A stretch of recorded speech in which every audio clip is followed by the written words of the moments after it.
Sisikap po ako. Siguraduhin ko po na magtatagumpay po ako basta magpapagaling ka po.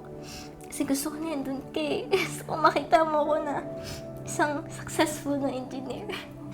Hindi naman po kasi to para lang sa akin eh. Hindi. Para sa atin po. Bye, girls. Bye. Dapat kasi mga boys na pinayaran dito eh. Don't waste your time. Make sure na gusto nyo talaga ito.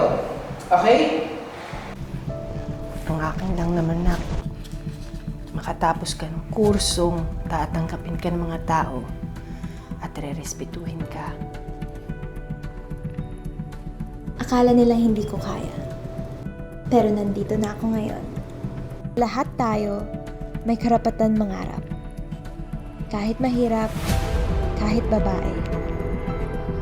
Ang tanong lang, how much do you want to achieve this dream?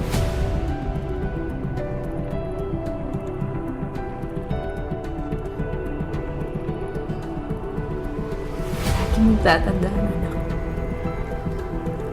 Na nandito lang parati si nanay. Nandito lang ako. Hindi lang physical.